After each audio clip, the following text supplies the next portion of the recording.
Nyoko Ramogi jonga ng'isi ni bang' kelo ni chal mar fwambo to wabro bedo kwa bedo piny koro kod nyawadwa Sharon Ong'ao mana kaka ineno mar mondo mi wago mbaka e chenro mar mbako romo odiochieng' ma kawuono ka chieng' tich abich watime mana kama wagoyo mbaka kod rowere mbaka ma wadogoyo kinyi ma kawuono Nyako Ramogi Jwang' otudore kod duoko lwedo ne jonyuol. Wang'eyo ni kinde duto e kinde ma ng'ato inyuol e pacho kae to janyuol ema ting'i malo, janyuol ema jiwi, janyuol ema teri e skul. Bone ni koro ngimani ma mbele nitiere e yo makare. Kata kamano tok ka janyuol osetimo kamae, otimo kamae mar mondo mi kiseyudo tich to in bende chieng' moro ikonye kaka yorno mar ponono oketo investment moro kuomi. Koso timo kamae mar mondo mi kisetieko sombi ma koro ibedo ng'ama duong' mar mondo mi ineni ichung' motegno kata in bende ponono inyalo chako familia mari to kikonyo janyuol ikonye e yor achuna kaka jal manotayi e yo makare kose ikonye e yor chuny maler kaka duoko lwedo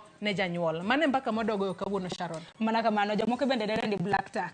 Ka koro janyuol ose invest kuomi to koro gin bende nyaka giyude yuto moro kanyo. To penjo en ni kata mana ka ng'ato pok oyudo tich, kata mana kiseyudo tich, samoro kaluwore gi pek mar ngima en ochuna nyaka miya janyuol gimoro. Mane mbaka mabende adwa goyo gi rowere mopogore ma bende wantiere godo e studio. Koro rokini machiegni Nyako Ramogi Jwang' bende pani thuolo mar oronwa ote lai magote machoka rede ka uchiel nono mbui mar Facebook, YouTube bende yudowa achiel kachiel. Kaka pile Joyce wanyisoga gini mar mondo mi gisud machiegni mondo wago mbaka. To kawuono paro ni onego wayawe kata lainde mag simu bende mar mondo mi janyuol maneno wa kamoro amora en bende ochwale pache. Onyiswa ni en kaka janyuol onene e yo machalo nade. Opuonjo nyathi mar mondo mi seche moko ka koro duong' mar mondo mi ka nyathi duong' nyathino konye ka en ma ponono koro nyalo bedo ni koro oja duong' kata koro hike oniang'. Nyathini koro nego bed ni rite e yo makare koso nego bed ni time e yo machalo nade. Lainde magwa mag simu wabro bedo kwa yao achiel kachiel. To kaka pile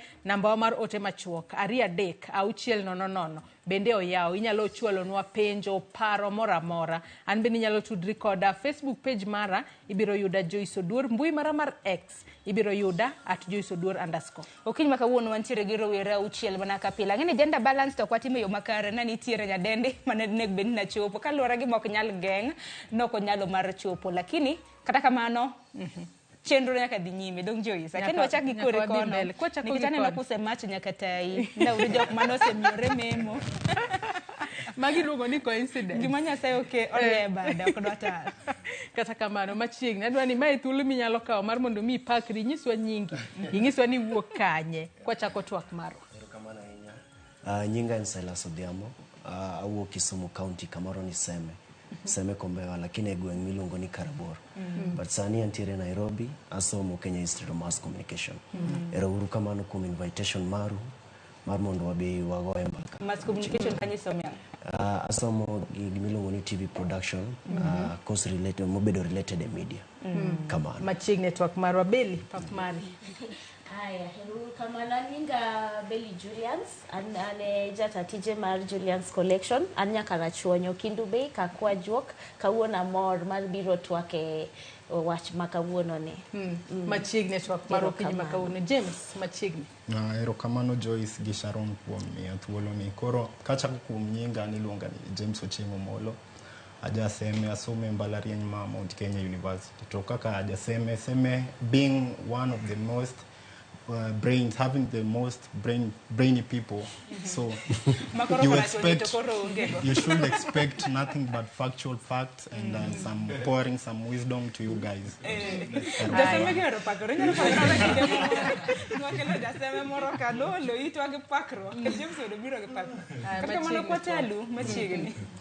Mana kamano kora koni bende antiere gi yawuoyi ariyo gi nyadendi achiel. Wachaka ne nagi nyadendi Ada. Pak mari. Agon wero kamano an bende kuom miya thuolo mar biro e Ramogi studio. An gi nyinga iluonga ni Ada Ongoro. Anya karachuonyo Kauma. Gisani an Nairobi ka adak e state mar Dandora. An ja ohala. Machiegni. Erouru kamano. Jeff machiegni pak mari. Erokamano iluonga ni Jeff Mwenga, aja Migori County. Nyateke kuma pisa ni goro ng'enye. Agendo ni ji ni safe dala kono. Aja fwambo. Erokamano ahinya machiegni. James pap mara ngini kawuono nitiere gi James ariyo. Kunyalo mana keto mai. Inyiso ni mic no nitiere kod shida. Akia ni inyalo yawe. Inyalo yawe. Sema nene mbele. Okay, ne Joyce kod Sharon. Go erokamano kuom ROWERE Ramogi TV. Gi nyinga iluonga ni James Okoth Mamba. An wuod Kanyamkago, Uriri, Migori. And wuod Gobado. Machiegni sani gavana Mario Chila yako donge. Machiegni kata kamano japiny nyalo weni nwa yiero re nikech aneno ka welo ma wantiere godo gide mana nyikara chuonyo. Kata kono kwa yiere wantiere gi Nyasia ma Joyce bende nitiere ka. Aya, mana kamano nyakoro mugejwa ngiseng'eyo welo makoro wantiere godo e studio kinyi makawuono. Ken wachak kod James. James in korka kori thuon wach mabende watwako kinyi makawuono. Wadende kod dongere ni black tax. In korka kori inene yo machalo nade ponono ing'e no nego bene time yo machalo na. Kachako black tax onego ochuno is not something to debate about ochuno nikech ka mama wacho ni janyuol mariek ema puonjo nyathine e yo makare. Koro in any case you see nyathi en against the black task, mano nyathi moko puonjo e yo makare kendo kawuono adwa puonje maber. Puonje meda puonjogi. Okong'oni ni inichiwo kata mana gimoro ne janyuol kwa chako mana gi charity. So fast mano muma emo wacho nikech ko wago against the muma mano one sinners kendo kineno ng'at ma en against the black task mago jok mok gol ga achiel kuom apare kanisa. Yeah. Adwa tagora gi wach James no. Kech kindiko muma wacho maber in the book of Proverbs ni janyuol nyaka we a parent should leave an inheritance for the child. Emo miyo janyuol nyaka timatek mondo we ne nyathi gimoro. Tido ni jonyuolwa ginok giwenwa gimoro. Wan wachakwa manyo gik moko wamiyogi. Koro an black tax di anya penjo ni is it obligatory or is it anona? En gima wakonyo gi akonya from chuny maler, but it is not a must. Janyuol ema nyaka los ni mwandu mabokonyi. Ok ni ichuno ni nyaka konyi. Lero kanyo makare nyanno ka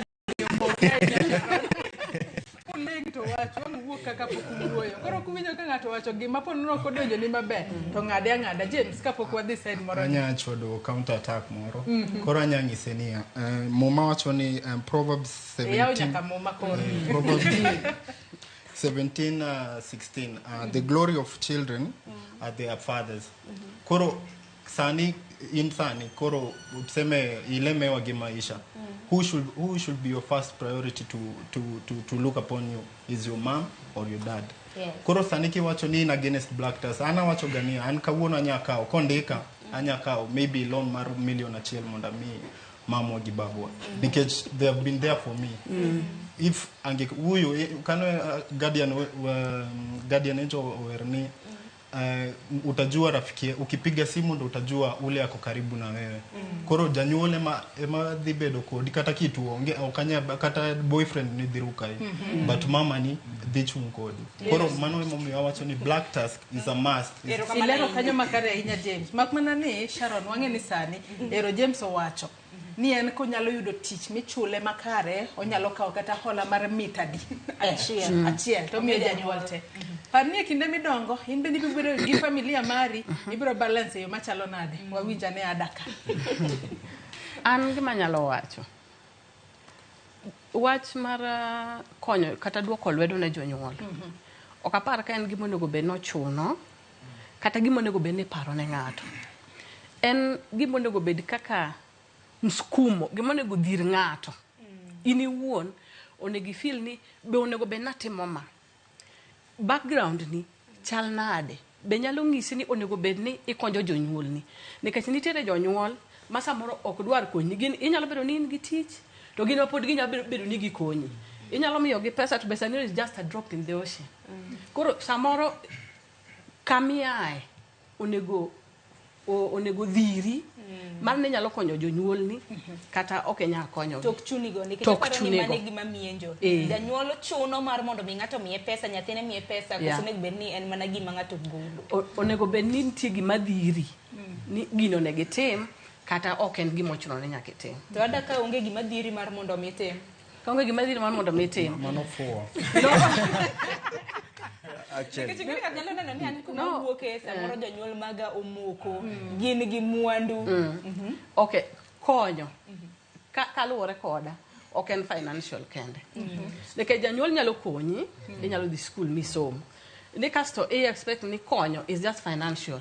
Bero ni nyalo wuok mi dhi bed gi janyuol ni. Nikech pesa is not everything. Inyalo wuok mi dhi bed gi janyuol ni. That lime no ikonye seriously.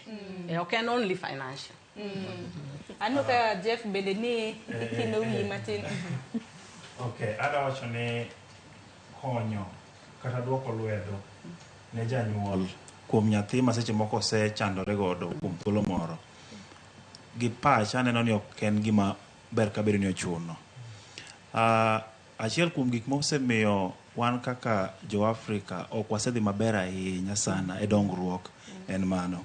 Nikech ibiro yudo ka jonyuol oteri e skul ma seche moko yudo tich moko pok yudo, lakini go rak moro matin minyalo yudo gimoro. Tiyudo ka janyuol, nitie nyithindo moko bende ma itoke ka.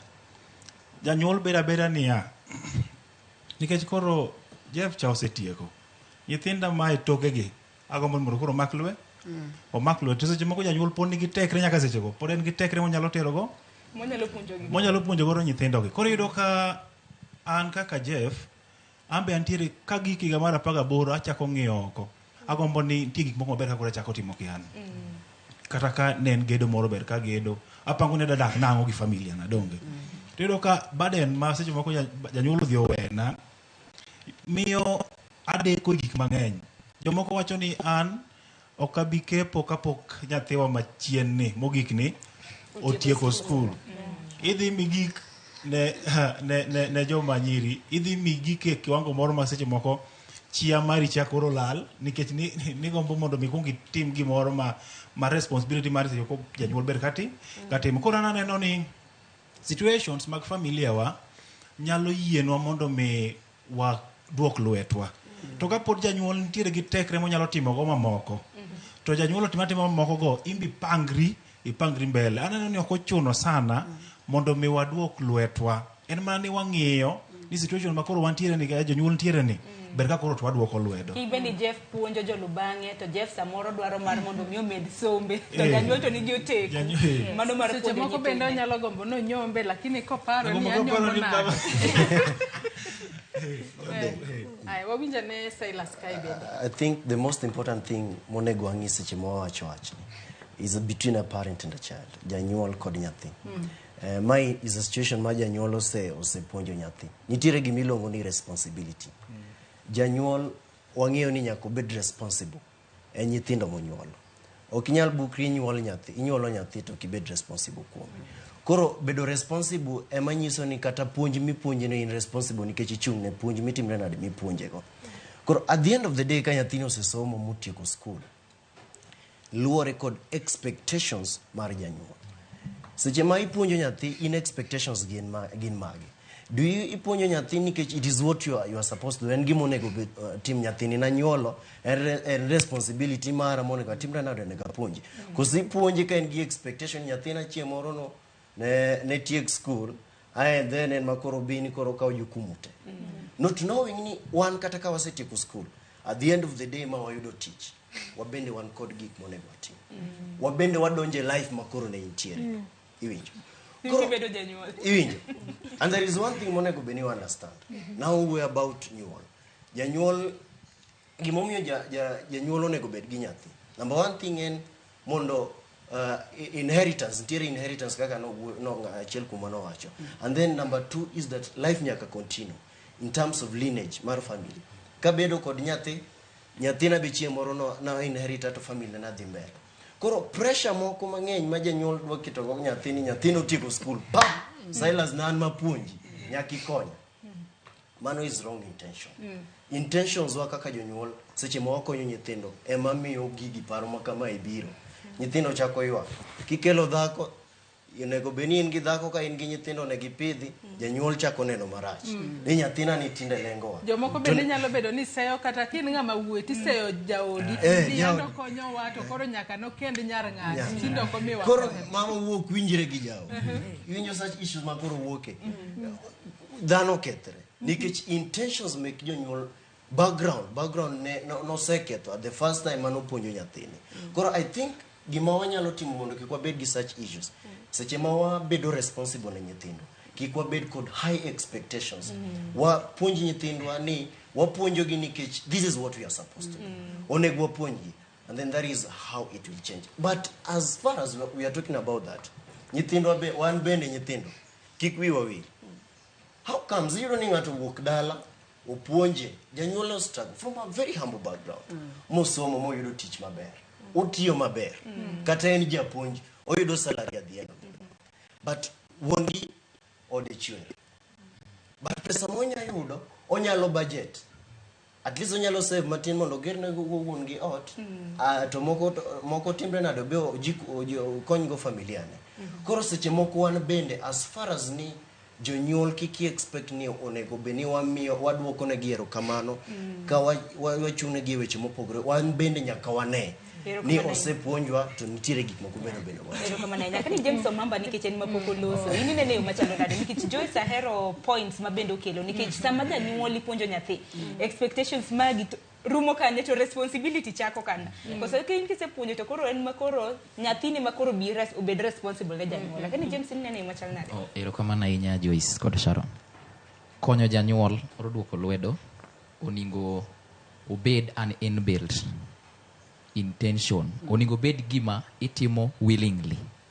sama itime willingly kata itime mathin manade to odhi create impact yani ok oningo bed ni kidwa oro kichopo kar amount cha to pod igo kwan to ka keto 100 ika keto 500 kina tim nango ino kanyo the moment mise kaurie mikao gino ka en chalo kaka chiwo tithe kaka ne James owacho to dhi bedo gima ber but then approach mada miyo black tax en niya bedo no nyuoli gi janyuol number 1 kata poko timo gik momoko go oningo bedni you have to give back ne janyuol that nyuol cases ne joera mag Ramogi TV kaka an every now and again nyathi owiti nyathi otim nade abortion ng'ato tho to ito okeli michopo to a level minyalo kata dhi doyo gimoro matin flower moro beto ne ng'ato miyud 100 kaeto igogo kona you know that is also en gimoro makendo koro okobet picha maber king'iyo Isaka sama koro Isaka osebedo maduong' makendo koro oneno ka ndalone koro bedo machuo to koro Isaka oluongo wuode donge to nyise nang'o odhi okel something for the blessings iwinjo koro this thing as we do it is a responsibility yes but another approach mwamanyo go gweth kuom janyuol however small me ichiwo can lead inyalo mana ting'o mic malo matin winj duondi makare ka janyuol be elewa gima yuto mari en gima janyuol dhi gwedhi moloyo kao 1 million kaka nosiepa wacho cha kao 1 million cha tawinjo ka en ingeni gini be kwa time we have to be very careful because we might end up into mental problems you idwa konyo janyuol to you yourself pokikonyori iwinjo okinyal pay your rent okinyal chulo chiembe michamo tidwaro ni ira ka 1 million mondo ior ne janyuol oro to ber lakini inyalo ore for once but iketho maisha mari ibedo gi mental problem magini dhi timore for 1 year olokori ior ne janyuol 500 tibed for 20 years moloyo or ne janyuol 1 million to loan ni dhi chandi chulo titho kapok itimo ang'owa kapok ikonyogi in future nikech imbe in asset by the way one asset mag janyuol whether working or not ni aneno aneno minwa ka nyaminwa biro dala to moro inena ka ena gi moro ma kata koko kelo gimoro tinana ka wano joma ne wan dala gi nitie moro ma bedo mapogore koro konyo janyuol and something that should come from your art.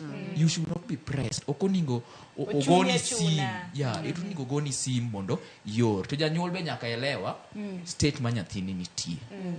Aneno ka twak dhi maber Sharon. Twak dhi maber, Twak dhi maber, twak otedore jo rowere montiere godo bende golo pachgi mopogore opogore beli. Gimoro ne ili kotudore kod twak. An kuro gima nadwa wacho ngeni ma topic ma it's very emotive. Nitie emotions moko mokelo kaluwore gi kitwa gi timbewa kaka jo Afrika. Ngeni jonyuol gidongo ka gingeni nyithinda gi wakony nyithinda mondo gikonywa. To an kaka nene kaka aseyudo exposure maseyudo sani mane paro monego wagol kuom jonyuol nokonyo nyithindo mondo nyithindo bio kodgi. Janyuol onego kony nyithindo mondo nyithindo bed independent.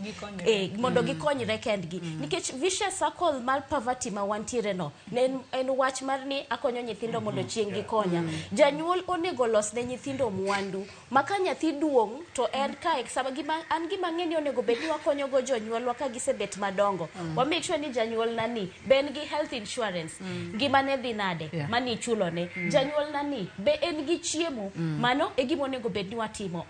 Janyuol onego bed ni gero ode kende, but yudo ni wan kaka jo Afrika wachacha ni kaka jo Kenya janyuol dwa thuth ni gi matin ma en goni opuonj go nyathi mondo nyathi chieng moro bio konye. To uchumi masani kaka waneno ni inya puonjo nyathi yes to kosetieko school tich onge. Seche go inya chago samoro nyathi obiro hustle Nairobi poko yudo tich. Janyuol iwinjo marach imaye gweth nikech wacho nyathi nani dak konya. To seche go nikech wich kuot to konya ng'isi ni mama yawa pesa onge, baba pesa onge, wiye kuot ni nikech noneno kaka ichandori mondo miyo som. Koro an wach ni jonyuol emonego wawuogo kendo wagol gine pachgi los ne nyathi ni mwandu. Nono to kipuonje kikibed gi expectation puonje mondo ji tegemea. Kamane kaka nene. Iwacho kanyo makara ahinya kendo aneno ka James Batika nyendeko wiye. Aneno ka Ada bende oting'o bade malo.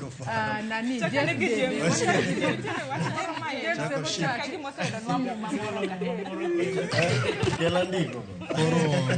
Kachako adhi wuoyo kuom points te ma ji owacho.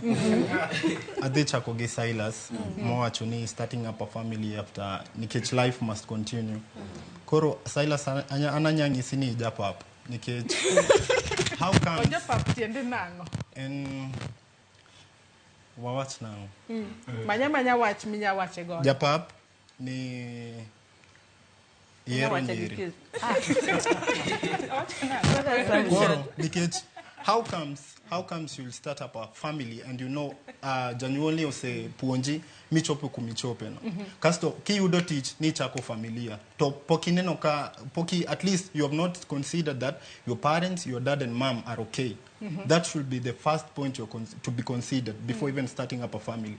Kata ka in ginyako onegi ng'ise ni podi tulia once at least do something constructive ma parents a parent can at least see itimo gimoro koro wana die matin modi James atiemo ragi Silas adhi kuom James mawacho ni mental health kawacho ni million ni akaw loan mar million maybe I might be worth that million koro okanya kaw ni 1 million ni amiyo nikech no maybe I'm worth that money that I'm giving my parents. Alafu nitie moro ma Beli owacho ni ati janyuol onego los mwandu mondi binge ati onego get road yes ati manyathi boy inherit awe ngisi gimo first inano mwandu maybe ka wuoyo kuoma maybe asome parallel through parallel maybe it may cost more than even 500,000 maybe yeah the total amount. Imagine angezuia the kunisomesha angejenga nyumba maybe angezuia kunifanyia hii angejenga nyumba ndo sometimes janyuol wacho gani imagine wewe timo gini monda timni koro that shows you a parent oheri ndo inakuonyesha it should be considerate kiudo teach they should be the first priority.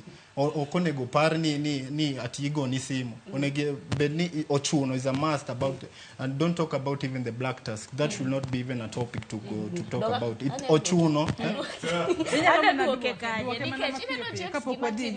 Kaka nyithindo matindo, wangeni we have rights. No, inga mosomo. There's rights to education. Baja nyuol niko kopuonji inyal make. So there are things makaka nyithindo we have a right. To sama po kipango life di. Onge kakido wacho ni danyuolo nyathi, tiyonge basic needs. Basic needs ginyaki provide. Mama no food, shelter and clothing. Baja nyuol ni oknya wacho ni awege rot, nikechada puonjo nyathi. Kapoko paro puonji, kata kapoko paro nyuoli, nyaka bedi and give those 3 basic needs. To koko puonji be, nyaka make, because every child has a right to education. Kono gigieki, it's back to the parent. In kapokita ko family ni, ensure you are capable of taking care of that family. Uduto makuro makapara.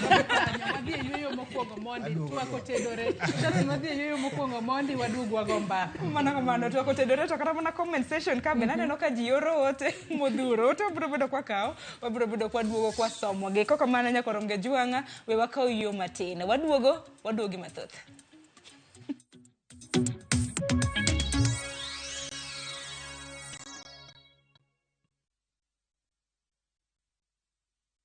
Christmas comes early na View sasa. Jishindie shilingi milioni 3 kwenye draw kubwa msimu huu wa Christmasi. Huenda bahati ni yako. Cheki content noma pale View sasa. Kisha piga *487*3#. Chagua jipange na View sasa. Kisha chagua video package. Ujipatie points na uongeze uwezekano wako wa kushinda mamilioni. Kumbuka pia kuna washindi wa shilingi 1,100 kila siku na shilingi 1,500 kila wiki. Jipange ushinde mamilioni na View sasa. Piga *487*3# sasa. Terms and conditions apply.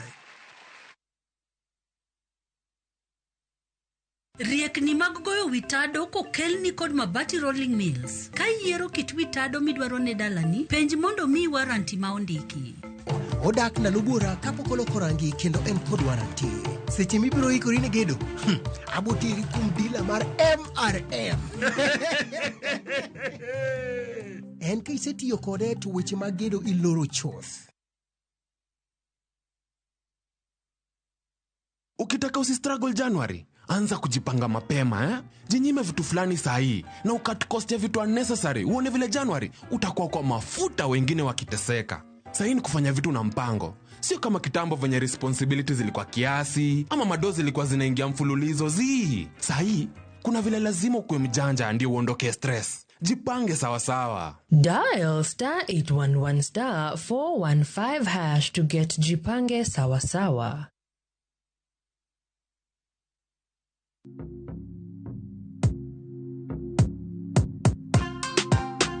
Nelson. Yes. Mambo. Poa sana. Uko fiti? Niko fiti. Tuliongea kwa simu sasa tumepatana. Unasikiaje uko na 2 million? Nimefurahia sana. Sasa niambie uliendaje ukachambua magame? Juu yako ni ya sportsbook. Niliangalia leagues zile ziko zinaendelea. Then nikaenda league kwa league nika distribute risk. Yes. Kwa sababu niliona kuna places mingi unaweza betia. So nikaselect 22 teams. Okay. Nikakuwa na hiyo patience. Kiwa nimebakisha wiki kama moja like 10 teams. Ndio niliambia mwenzangu wa colleague kwa kazi. Until siku ya mwisho sasa ndio niliambia familia. Pata multi-bet boost massive ya 1000% ukicheza on shabiki.com. Cheza sasa na shabiki.com na upate up to 1000% multi-bet boost. To bet! Penguod fuenyo, chuny kitwa.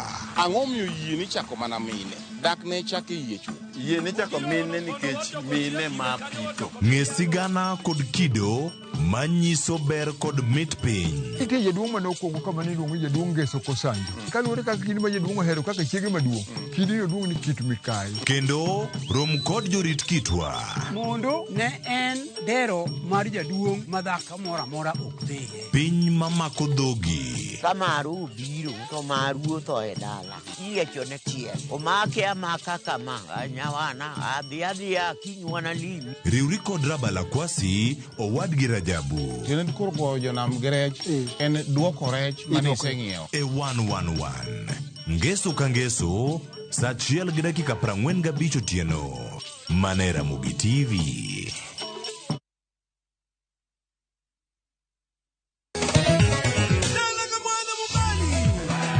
Ngoma Owake en od jothum. Ngoma Owake akelo ni mix mopwest. Reggae, ja, Rastafari. Always listen. TWAK gi jothumbe nyakoro mora magintie. People crave the different. They crave the exotic. Kila thumbe kare. Kama nene edition. Benga kaluka Cha beach nyakura magajwang sukus kamwati memana kama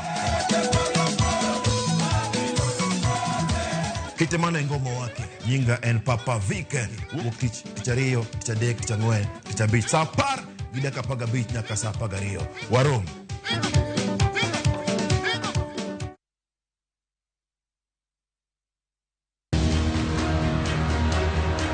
E gweng' ma owete ariyo yudore ka gin gi ywaruok mapek e kindgi.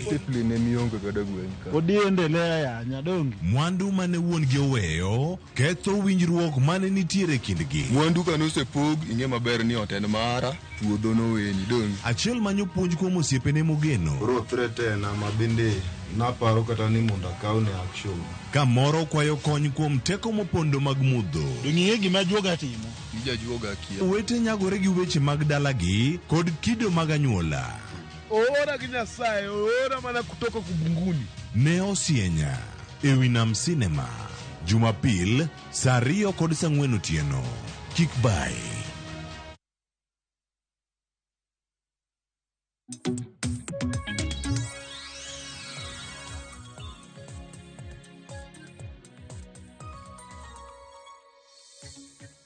Machiegni kendo nyaka Ramogi ajwang' wadhi mbele kod twak mar okinyi makawuono kama otwak kod rowere kotudore kod duoko lwedo ne jonyuol. Onego bed ni itime e yor chuny maler kose ochuno ni ka janyuol osepuonji bi yudo tich. Ber ka kori duoko lwedo ka imiye pesa kinde ka kinde kose ber ka itime e yor chuny maler. Wantiere kae kod rowere 6 ma bende wasebedo kwa twak godo e yo makare, to bende wasingoni ne wabiro bedo kwa somo moko kuom ote ma uchwalo achiel kachiel. Kwanyalo mana somo moko kuom ote makamago mar mondo mi wawinjane ni jogo manenowa achiel kachiel kumoro amora ma gintiere ginto giwacho nang'o. Kinyalo mana ketnwa ote kanyo mar mondo mi wasom ote thoth, paro bende opogore, warwako giduto kalore ni ng'ato ka ng'ato nitiere mana kod pache.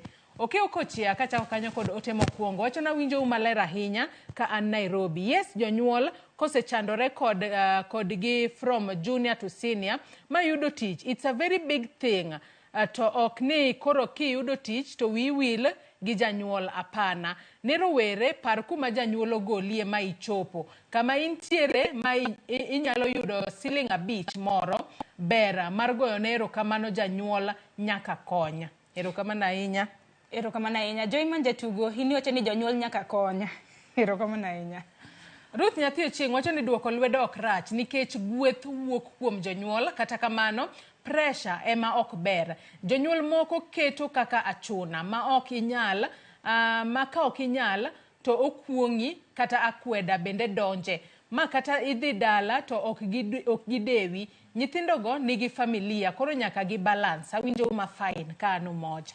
Erokamano ahinya. Ote machielo George Ambassa iwacho ni aneno Ruth pinya chenro yo makare. Iwacho ni Ambassa coaches Nairobi Eastleigh ber kod weche mukelogo. Kwacho ni nyithindo ema watiyo. Iwacho ni watiyoyo koso ema watiyo ne koro mok kati puonj matiek school michak ing'wene tich. Apane dholuo inyiew ne tich. To kendo wiye wil kodi temuru ng'iyo wachni maler. Erokamano ahinya.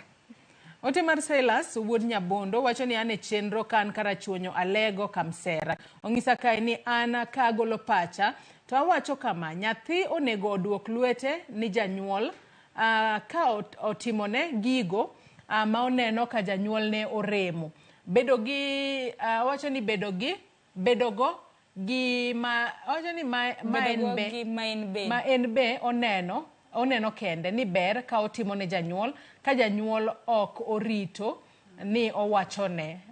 Erokamano kuom ote makamano. Wuod Gunga hineno chenro kintiere dede dala Awendo sub county. Wacho ni Joyce nyithindo winjore provide kama samoro janyuol ne ochako to kaluwore gi pek ma ka gintiere godo kacha to ne ok ginyal tieko mana ka gibedo piny ma gi discuss benefits mag project no. Mano wacho ni ok itim atima project nono. Rozinya Teng wacho ni twak mit kabisa, nyithindo nyaka duok lwedo ne jonyuol kata bed ni iyudo matis manade to ochuno. Bende nitiere Kevin Odhiambo Kech, ka ber to nego waduok lwedo ka ineno kama janyuol ugolie. Ote mar Kale Calebs wacho ni topic maber ahinya. Penjna kijana maluongo jawadgi ni japapno ni en obiro puonjo nyithinde kata nyathine mondo okonye kose mondo ojitegemea. Mano penjo mari James. Hapa ni ote ng'eny watie gi Hamano Liech wacho ni janyuol onego okony nyathi kapod en gi teko. To ka kinde mag olo odonjo to nyathi onego kony janyuol. In bende chuogonwa kitabu mar muma kanyo Zaburi 127 kare mar 4. Hero kama nainya. Otang'ini thoth jonyuol bende aneno ka nitiere koda. Asomo otemo gik kanyo, mano otemo gik mangu asom kawuono. MC Owidhi wacho ni Ramogi an MC Owidhi Nyarombo kawuok Homa Bay. Janyuol motero nyathi skul mano ber konyo, to ma ok otero nyathi skul, nyathi osandore kendo moyudo mare kende, mano ngiri godo kaka jagwengu, ngiri godo kaka jagwengu. Aya, awuoro. Ote to thoth ahinya. Kama boyo boyo. Angwa tieko tegi kanyo. James penjo moro ne nitiere kae mari. Ine mi iluongo jawadu ni japap. Openji kae ni biro puonjo nyathini kata nyithindi mar mondo mi obi okonyi kose gijitegemea kapok wadhi mbele gi twak. In that point, I was arguing in this point of manner. Man, ka anajiweza, ana believe in future I'll be in a right position to support even my kids. Whether they have money or not, I'll support them. Koro ana wuoyo ne janyuol ma ongego. Kuna wale growing from a humble background ma janyuol ne awezi.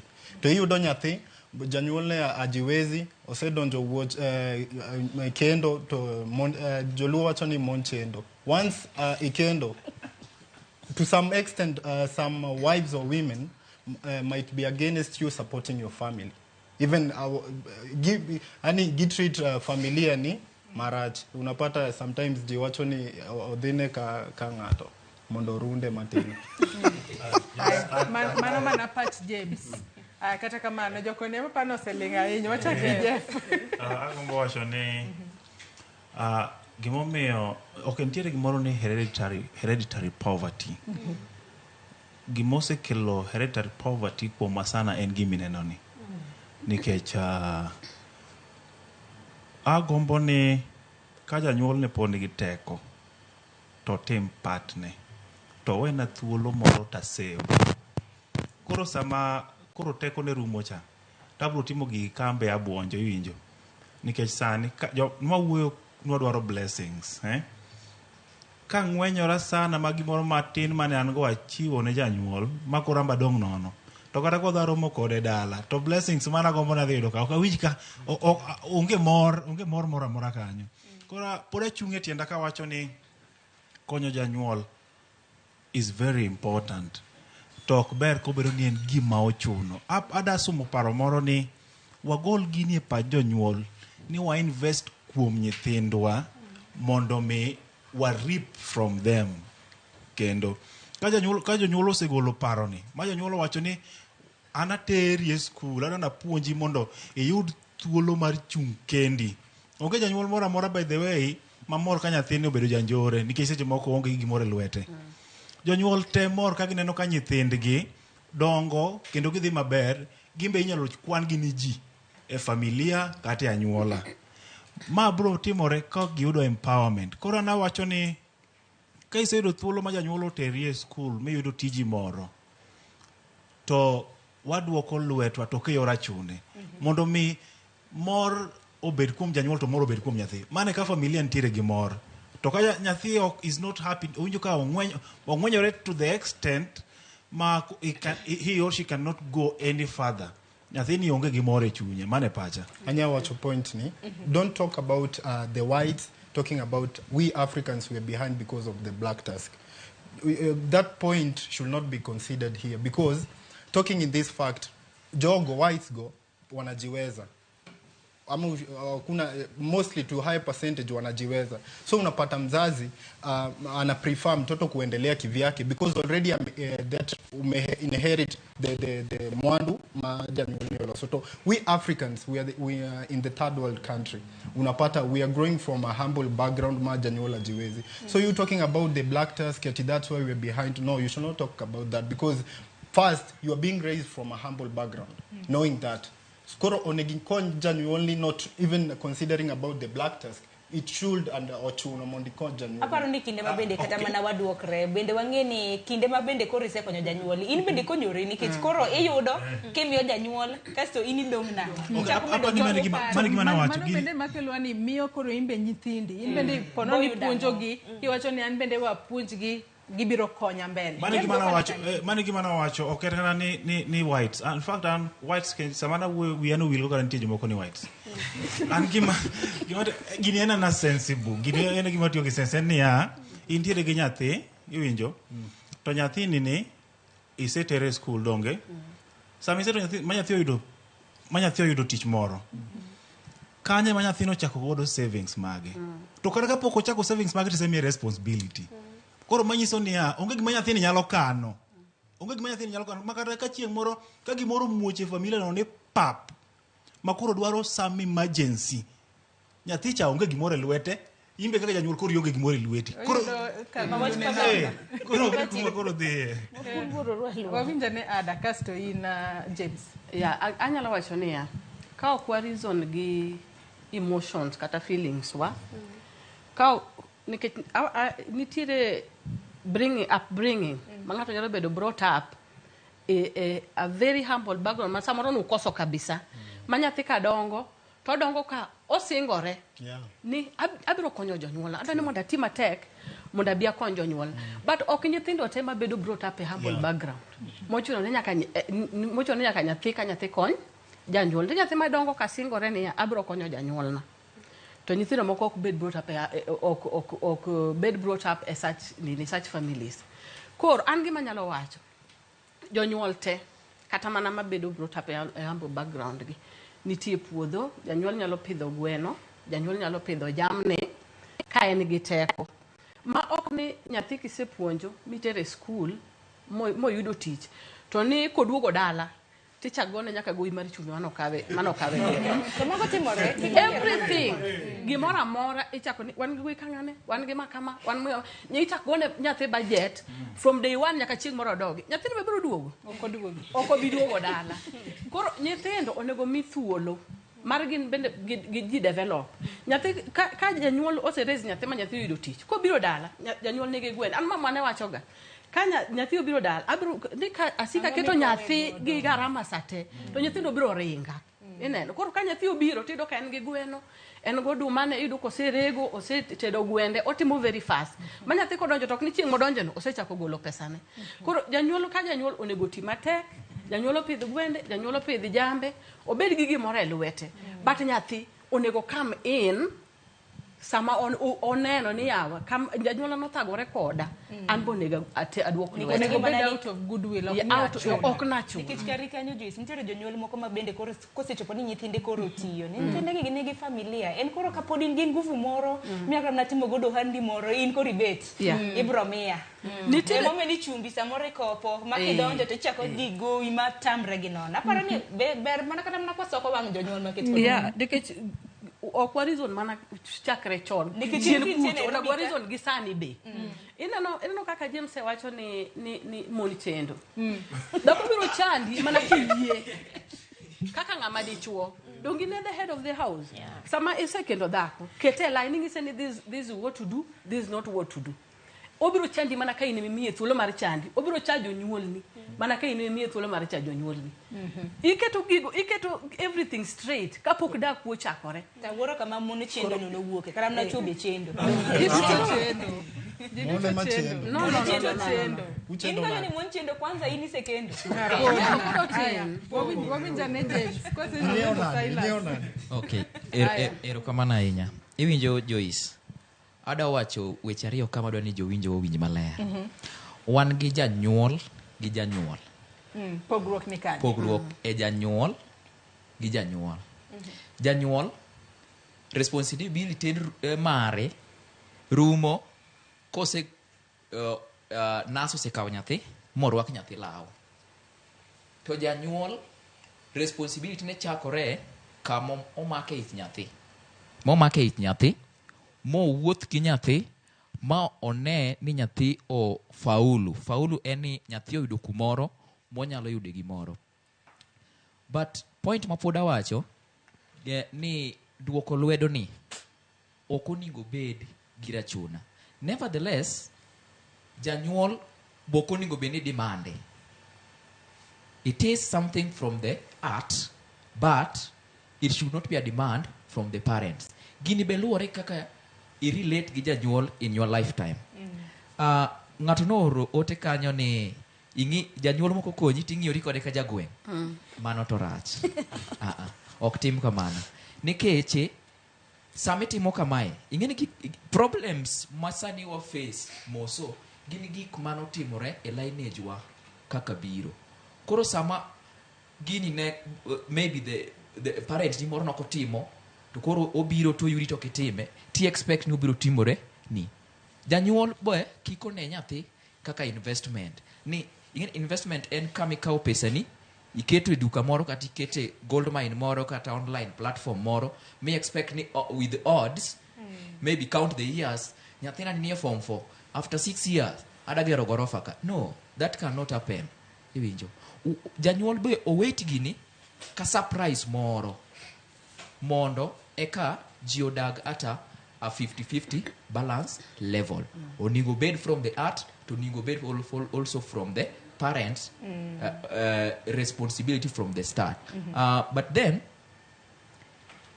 gimomiyo ka nyathi oseyudo tich tinyalo neno ka koro olal Nairobi. Jonyuol wacho ni odhi kapango siji miyo moro kiano time nade siji oyudo miyo moro kiani timore kode nade. No, kit simbe minyalo go ne nyathini kikwayo.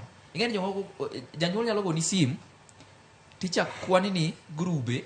Kata mano jonyuol moko kogocho to kata moso ko chak.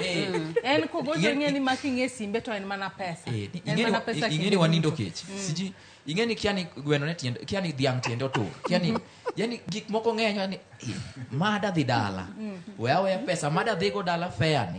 Kata simu kinene ng'eni. Kata simu janyuol kinene tinyise ni ane tich ang' na gochni bang'e. Gigi ok ni ok watamore dhi dala. But kaluwore gi gik man dala stories man dala ma biro koni ema mono wadhi dala. Koro jonyuol gi nyathi oningo wangi gini to some optimum points. Pero kama na James jonyuol un bende kik bed ni soka wangu kanyo to ling namba nitiere TV kanyo kintiere thuolo inyalo loso kodwa igonwa sime imbende inyalo nyisowa gima bende ringe pachi gi sani sala sangini pok iwuoyo kuom thuolo malach. Adwa chako kod James. Watch me look at the dog in a Japan. Nyalo miyo wanywaris to luongo interview. Okaja papa nga wuoyi mowar mopong' kod romo ler. Amen. Kendo anyalo yalo ni bang' mano. Gima temo wacho is any nitiere gimiluongo ni paying back to the community. My biro automatically after you say undergo the process of education makoro itimre na disomo in ng'at moro in the society. Paying back to the community oknyis gani if favor only your only your parents or kata familia your familia ni kende. Paying back to the community oknyis kata ni pesa emwaoro. Magi nyalo biro in terms of ideas. Mawad develop ga secha kamora mora mwantiere nade. Kumara mora mwantie. Kata dala kachacha. Nikech kaluore gimomiyo somo en mondo ayud skills. Iwinjo. To kasa yudo skills ge manyalo konya yudo tich. To tijni emanyalo miya change background now. Not forcefully. Iwinjo. Ok ni abedo forced. Kata ka somo sani ka somo poda somo. Asomo kasetieko somo tang'eyo ni wuonwa ne nigi ot makama. Chieng' makoro agero ne ot kang'iyo ni sanie ndalo mana somo odwa ne chal kama. To but sani asesomo picha mar odwa 10 years ago okonego beni obedo the same kama mano timore nikech conscious margo whatever feelings I have inside winjo okni abedo pushed I'm doing it kata katimo any development moro katimo any project moro and it is because I'm puonja I'm not timna nade atimo because I know that this is what I am supposed to do mae gimonego bena atimo koro general gimotemo wacho ni it is not bad mondo ikony jonyuol ok en gima rach mondo ikony jonyuol but msimamo na en it is out of your willingness onego beni owuok inside nikech chunyi idwaro ni an mae gima dwa timo yes kama kaka no adak but abiro apuonjo nyathiwani nikech magi monego atimo bedi pani Silas moko bende nyaka chone nikech samoro janyuol osepuonji od chwer kacha to samoro in idak ramna Nairobi ne mansionette to odu chwer janyuol uninde ipi inti winjo wega Nairobi very true mano to koro fu okinyal bukri ni jonyuol ni chandre dala to in kod mona dek Nairobi ka idak maber riembo giche madongo but janyuol ni kumacha and then to make matters worse janyuol life ma intiere ni ng'at mano konyi bede life ma intiere ni ngao en janyuol kanyo koro wa mess up to kan gima timre we must change of course because at the end of the day janyuol ema kaponi oneno ka in kod nyalo mar konyo jodalau but okikonye gi wi matek kod fuo mari in betku isebedo confused okidwa konyo jonyuol kanye makoro janyuol bro chako bedo kod pain e iye nyathina ni yawa na konye na chope kuma chope ni koro wiyo wil kodwa tinde kata simu ko ana data morae wachno neni nitie gimoro moluongo ni entitlement ineno kaka wacho ni nyathini Nairobi winjo maber to janyuol chandore dala ok en adier onge nyathi ma wiye ler manyawe jonyuol ne ni chandore dala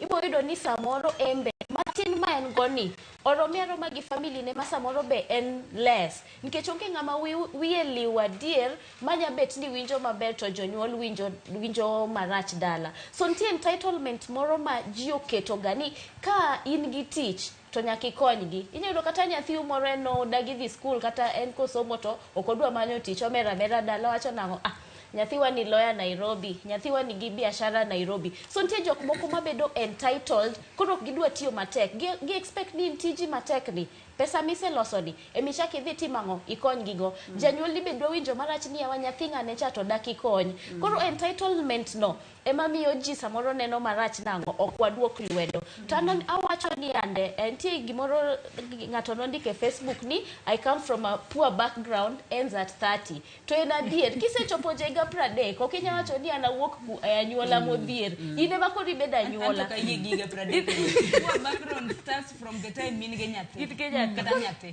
koro kisewacho ni poor background rumo kisechopo a certain age ine background koro kidwa bedo background makoro kidwa wacho ni from a poor background ginie inyatime nade the first thing nyaki bed selfish kapok ibedo selfless tibedo selfish in what way ene kaka dwa konyo u kapok akonyora nyaka kuonga geroda apuonyi nyithinda abed gi bia sacha moro mawacho ni pesa nani konya koro modong that overflow modong ema chako konyo go angowa family na gi other less fortunate to kapok ayudo pesa no nyaka bed mawuor ma loss pesa maber mangeni madhi konya madhi konyo jomoko beli mak mana paroro ge kanyiso ni nitiere ngamo gocho ko wuoka Migori John ka intiere Migori nyalo mana chuolo pachi kotudore kod thuon wach mwatwak okinyi makawuono John ka intie Migori janeno marwa ero kamano yaore uru yaore ahinya mosna Julia kanyo Junior to ngayeka umusi Julian yeah ero kamano atemo wacho kama jonyuolwa are not our responsibility but ngato ka ngato ai family wawedhie buru ka jok moko moko ai family nitiere oganda moko mong'eyo in the families back at home they even know kaka certain primary school teachers are struggling to raise their children. Iyudo ka ng'ato nitiere gi 6 children. The 6 children are their responsibility, we admit. But what is happening en ni seche ma nyithindo gieki dhi through school, iyudo ka nyithindo gieki neno the way kaka gichiemo, the diet magingo, the constraint that is in the family. And this will always compel nyathi mondo mi understand ni ana wuon ka yudo gimoro maber, I should chip in. So the discussion man kanyo mawinjoro chal gima a section of the panelists believe ni kagi kao gimoro gimiyo jonyuol, it is like jonyuol not in the class somehow. Jonyuol not in the class. We can basically describe them. And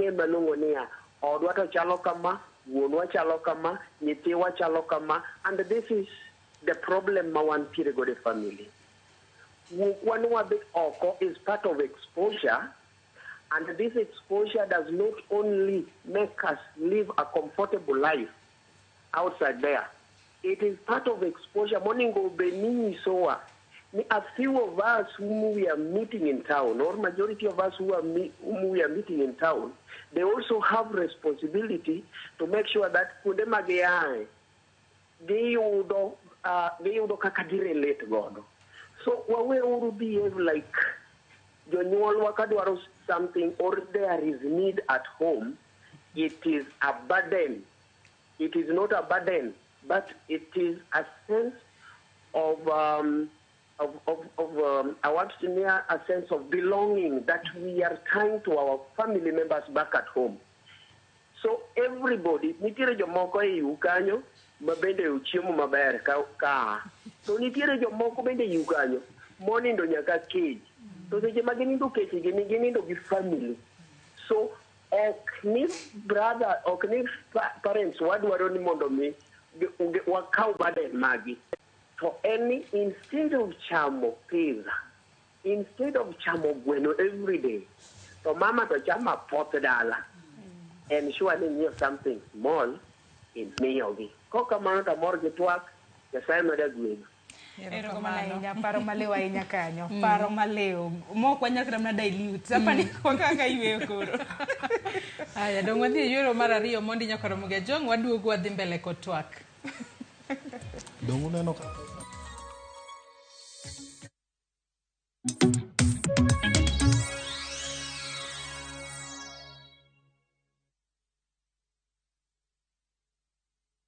Unaambia watu wangu, mimi nishekelea tu msafara wangu hapo polite, sawa?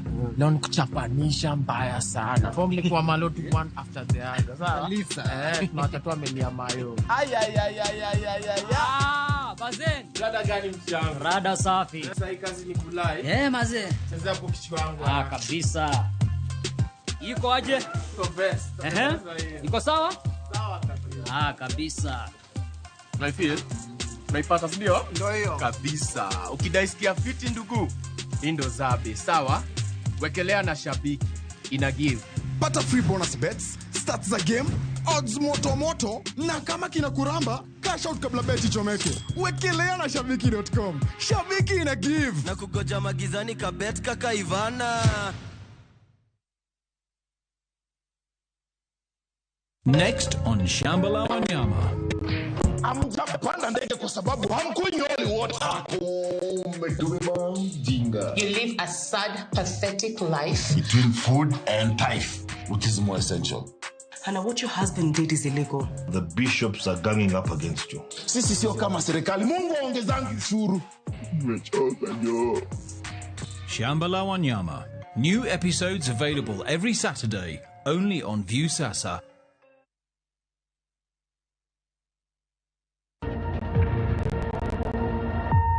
Obed pau siasa, ohala, telo, thieth, jiwo ratich oganda, kata mana somo. Kaonge jiwruok e kindwa to okwabi bet. Ng'ama miyo, duonde kata tekone, nyisore e okang' mamalo. Dhowa ni can do so much. Wuogi ng'ama nyalo wuoyogo many network ni. Kamora mora ma intie pachoka. Mine osekelo dongruok mathoth e pewe magimako, kendo lony margi kelo lokruok mathoth. Asementa ji moromo, kendo I'm very proud of that. Winj lony, jip kod puonj ma gichiwo. Gimoro amora midwa timo, tim gi tekoni te gi chunyi te, nikech mano kende e yo minyalo dongori godo motegno. Ngeso ka ngeso e chenro mar Mine Wacho kod Jaelieta.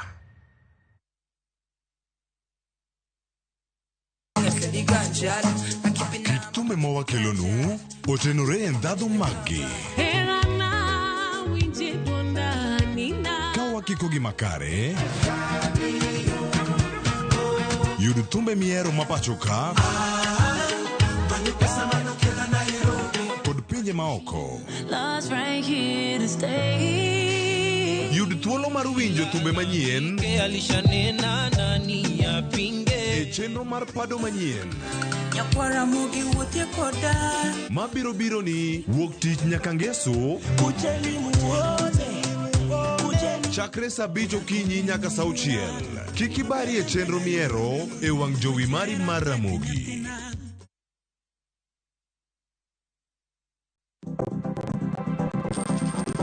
Inyalo goyo kwan kod omenda ma aching' kata ma ikete bahasha ka isiko itiyo kod omenda mohingo kaka onego itigo. Tema ne keto e bahasha omenda ma idwaro tiyogo kama moko to ikung kata ika.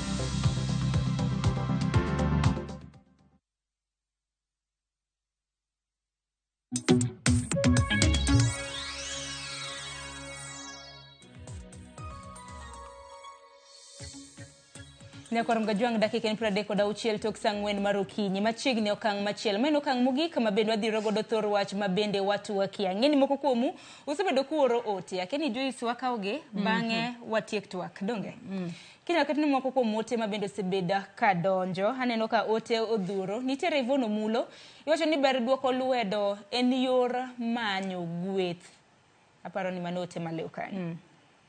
Ote machielo mano mar locha Othalala nyakwara General. Wacho ni mae wuod kware Muhoroni. Anto abalo gi kijana maluongo jowadgi ni jopapa no. Ni Lwedo opogore. Samoro jonyuol ne nyalo timo ne gimoro amora to kik miye okaswa gi wach duoko Lwedo. This is something ma itimo ka chunyi oyie. But janyuol be owek yiero nyithindo nikech moko wacho ni en odong' ne pesa, onge gimachielo. Anto gi pacha, janyuol koseweya ni aonge pesa by now, chieng' ma ayudo pesa to Lord chalre achala. Mano Jeff, wacho ka ni Jeff okmil, jonyuol yuto nite. Ok mi jonyuol ni yuto nite. Ero kama na inya. Nitiere jal magocho kowuok e county ma Migori. Aparo ni winja. Ero kama na inya. Ken ko nyalo yudo wa? Ibrahim, kintiere county ma Migori. Mana mapiyo? Ero kama na inya kuom ya tuolo. Uwe Ibrahim mokungo musna brother Jeff, my trainer, a group mar Solwinas, ROWERE. Agombo ni mondo achangia madano kidogo. Mokuongo mana kaka ne brother moro osewacho ni wapar ni janyuol en janyuol. Bedo no ting'owa mo kaw dweche ochiko monyuolwa. Mano kendo romo godero kamano kata pok otimo gimoro amora. Koro gima duong' nyaka watim, onge gima nyalo timo magige rang'iny mar chulo gima duong' machalo kamano. Omiyo gik moko duto te mwabiro timo ok ni wachulogi, to ni wagone giero kamano, en gone giero kamano, chalo kata dhako minyuom, onge ng'ama nyalo kawo duka boro kata par to chulo, mit kae to paro mochulo nengo mar nyako monyuomono, mano ok onyal. Gimotimo en go erokamano ne the family, but onge gimonyalo timo to the price of the lady of Albedo Godono. The same to the parents ma wan godo. Gweth mwayudo kowuok kuom jonyuol, nyaka wang'e kaka wan dhano ni dhano pari nade kumobetie. Bedo pari maber. Koro our parents, e seche mwaparogi, ma korudo chae, to paro ni chae ni no ana Nairobi. Chae ni no ana kama gi nyathi ma iluongo ni Ibrahim kata nyathi ma iluongo ni Peti. To paro maber, that is a prayer. prayer yaun wa yore wa mag gimoro amora mwan manyo ma wanti bit ni no konyowa e piny ka kidwa konyo mana kende to samoro wanyalo bedo matek miwuoro onego bedo ni wabedo gi chuny iwacho ni wabedo gi hera mar agape love en gimitimo as unconditionally mano e true love to love mitimo midware gimoro bate ng'ane no okonya abe koro ka konye you don't love the parents but who allow our parents to give that love unconditionally. We give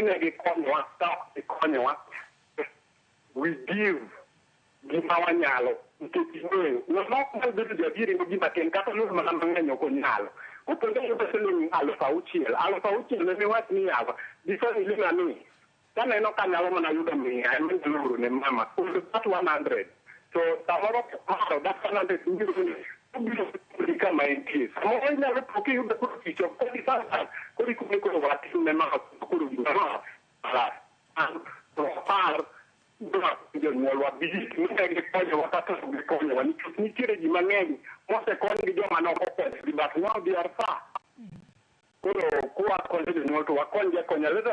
Back to the community. Manakata define nani go street. Kaya mida street nya wakoje machini uru konyitia. To Jonyuol mosele im itika ma intien. Tango makuru moni konye. Kurana kwa le wakonya konya Jonyuol. Yitu ni ngi ko wakata obe konya. Family.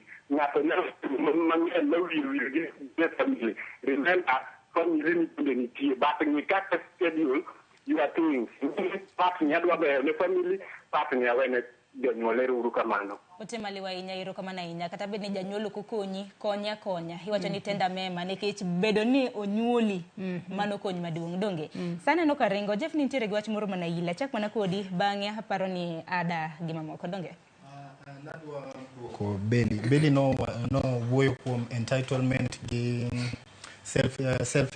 selfishness koro imagine your parent do bedo selfish kodi nikech nitie jonyuol ma selfish gingudi gi kuom nyuol yudo janyuol wacho ni anya nyuolo nyithindo ariyo to gin gi uwezo mar nyuolo even 10 kids. Imagine you are the third born and your parents say that odhi nyuolo nyithindo ariyo. You will be here talking about the selfishness. No. That one should give you a point that ochuno nyaki duok ne jonyuol ni erokamano, even not even paying for you fees or anything kuom kelie piny kae. Mano bwana tieko kodi. Koro adwa chako gi Silas ni wacho you talked about Martin willingness ma nyathi onego bedo that should be a willing for a child to help dad or mom. That one should first tell you that if you talk about willingness chak gi janyuol nikech muma Proverbs 22:16 wacho ni janyuol ema nigi jukumu mar puonjo nyathi e yo makare. Koro kineno nyathi obagoyo mano ati you should be willing ati selos willing koro nego bedan ma mo konyo janyuol mano nyathi moko puonje yo makare. Ka nyathi opuonje yo makare should know that once I'm getting some money janyuol na onega kon janyuol na matin kata nyithindo at least not enjoying life and your family is struggling back at home. Erokamana Beli bende here duoko aneno ko utiek kodi milenga. Okay, adajalo duoko ni ande mondo mi janyuol onyuolwa nyithindo gin gweth. Koro first of all, I'm a blessing to them kaka muma owacho. Koro if onego gi treat as the blessing that I am. Nyaka gi provide gi everything ma adwaro kaka nyathigi. Secondly, selfishness was in this context. Kasebedo ni an gi mwandu an gi pesa, as in kapoda loso pesa, okonego bed ni matin man go ni abo chiwo nikech sama chiwe adhi dongi lweta nono to kanya dhi konyo jogi. Koro bedo selfish matin in the sense that akwonga loso pesa nani mo bed mang'eny makoka nyalo konyo goji. Mane selfishness mana wacho ok ni selfishness kuom jonyuol bed selfish gi gima in godo mi kuongi lose mabup kokichak chiwe. To bende penjo machielo ma bende dago mar penji Beli winjo kata ka paro mopogore wacho ni ber kikonyo janyuol mano bende yor manyo gweth. Yes. Ponono nitiere kiwango mar pesa monego be ni yoro ne janyuol ponono kata dwe ka dwe out of mana willingness kiyoro ne kose ponono janyuol monego be ni keto ni kiwango ni ponono an miso dwe ang'e ni Beli 20,000 ai kuom beli koso nego beni ine mineno ni anto dwe ni ponono map kaluore kod budget na mae pesa manyalo kata pogo ne janyuol. Kanya neno ni janyuol ok onego ndik ni kako negi konye in kaka nyathi ineno gik ma en godo koro negi wach ni an my budget na to ng'at ka ng'ato e budget ne nyaka iket budget ni for parents koro luore gi gima in go ka in gi 5,000 miye ka in gi 20,000 miye gima in minyalo ni en monyisi ni I want this amount. Ero kama na ada mar mondo mi mak paro no gi kanyo dongi dakika 10 to koro e dakika 10 ni ada chako gi James baka kone koro kiloso waluoro kama mogik bo bedo James koro ko kwalo times mang'eny James chok dhi bedo ka loso donge okongo mondo achak gi jalno ero ma bende wacho ni some parents should never be your responsibility wacho ni parents should never be kids responsibility. James ote mari mogik gi duoko ewi mano di wach nang. Ero kama na inya anyalo wacho niya wanyalo weyo gimiluongo ni history mosetimore mondo koro wakao gini gi kama wantiere ni kama koro wamango let's say from today chakore kawuono mang'eny nyalo bedo nosetimore koro wadonje gimiluongo ni empowerment janyuol be koro wamedre paro donge mar ariyo watim nyathi otim gimiluongo ni appreciation yani it's like you cannot pay God donge the same way you cannot pay the parent okinyal calculate ni koro there is a formula mondi kumoro ni koro every month onigo beni x plus y is equals to something monigo beni janyuol yudo from your salary and then we talk about the time this one mato koro bedo variable matini keche kalore gi setup mar familia ni kantie familias ma are midway stable to time nyalo vary but kanitie familia ma ine first born to nitie joma luwo bangi tise yudo kumoro matin donge koro kanyo be nyaka go kwano moko nikech irelieve the parent however small the amount is but irelieve kinyiewo ne janyuol sukari pesa monego bedo nyiewo sukari no onyiewo go buge CBC matinde bechgi tek donge yes mano en gimoro kaso janyuol be kik waket nyithindo gi pressure ni kaunta 28 giri cha pok odonjo mano giri cha pok odonjo wan marach ka ineno kasto jonyuol be ko orni matin igogo kwano kwati maber ikaw matin to ineno kaka kama inyalo chope nikech yuto gi be ok gin gik ma predictable to market kae be weche richo ok weche kuber donge thank you. Ero kamano Jeff. Kamano agombo wacho ni duoko lwedo mana kaka waluonge ni en goyo erokamano isenjo ng'ama chuno ng'ato ni go na erokamano okay erokamano mochun kawaida ok en ga erokamano ber kaka from our hearts koro gima gombo wacho finally en ni nyalo bedo ni wagwarore gi jonyuolwa kata seche moko ne giweyo responsibilities magi moko ndalo moko kanyo ma kokalo kuom anyuola kata community igik ma seche moko igikeni aparo ni it's high time we forgot that kaka nyithindo ka ntiere need janyuol no pod en mana janyuol ka ntiere need to wakaw thuolo mar kaw responsibility to wachwal mondo mi wagogo erokamano regardless of kata bed no juangi in whatsoever way kata bed no pogo nikech lwedo moro ne ntiere godo bathe kocha to lwedo moro to isi seche moko nionge godo koro en thuolo ma koro we forget mamoko go to wakaw responsibility waket kuomwa ni we have to help nikech thuolo mar kony koro nitie kaka dwarore erokamano mana mapiyo abro wacho gik moko adek very fast mokwongo apani jonyuolwa no bedo limited anyalo wacho ni gitend sirikal maybe nikech of retirement jonyuol moseyudo gine matiyo wacho ni kochopo higa moro to en koro retire koro dhi obet koro en orito mana thone oro ni nyithindo ka ok okonye to en ogik obiro tho kapani that limitation onego wachak kodwa mondo we grow out of that mondo wachak konyore kendo nikech some of us are parents already mar ariyo kaka wasawacho ni en kaka mana ka Jeff wacho ni gone jonyuol erokamano kata you do it willingly sami se yie ni dwa time willingly no mise amua ni an gi 10,000 adaoro ne jonyuolna kik iyier nikech ji timo ga yiero ni an mama na ema nothagore koda ahinya koro aor ne mama na 7,000 to baba aor ne 3,000.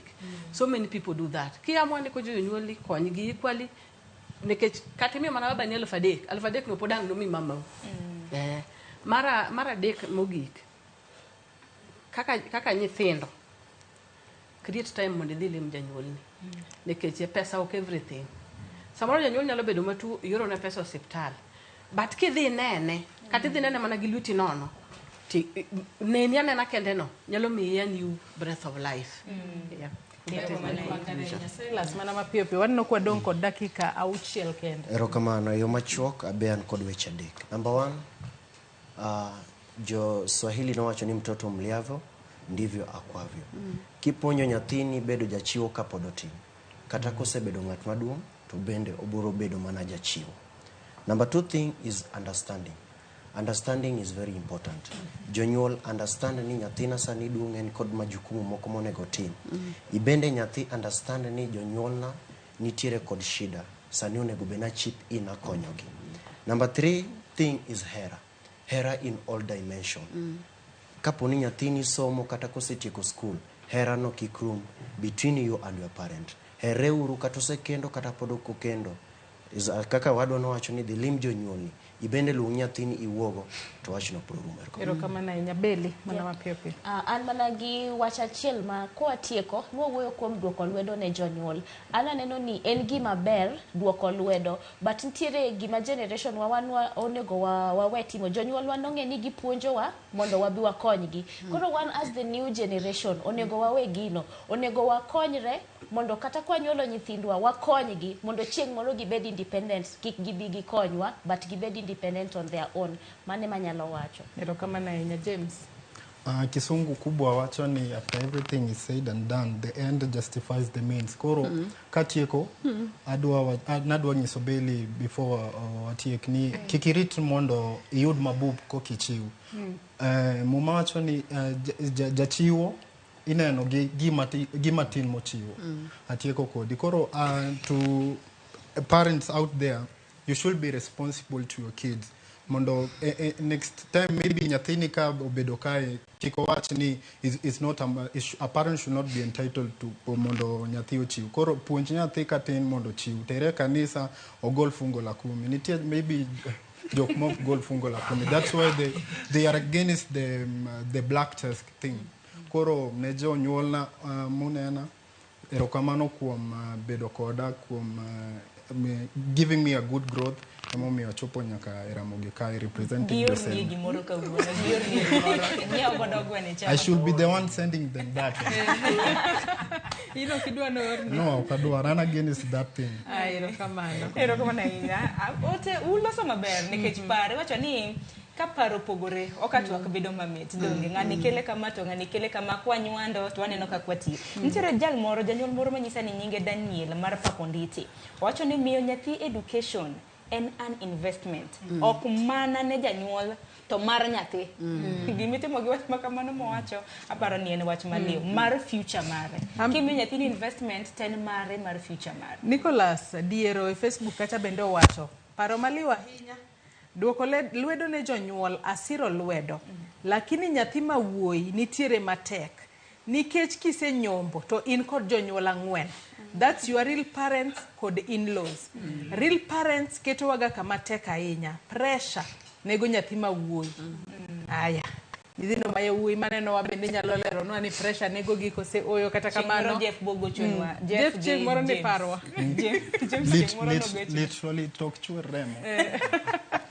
Thuolo maro morumo Sharon. Thuolo maro rumo anagono erokamano ahinya kuom biero twako kiny makawuono bedo jochir mar loso katul kaka luore gi thor wach makamano nikech ang'e ni jonyuolu ma bende ditiere kana no bed guardians bende neno wuok kiny makawuono. Ne jonyuol geno maro no usomo para ahinya kawuok kuom rowere ma bende wantiere godo okinyi makawuono. Ritur masane warad kendo juma mabiro nyinga Sharon Ong'aw. Nyakwara Mugi Ajwang' ne rowere duto wachomo e kinde nyasi. To mana kaka ada wacho waparuru jonyuola.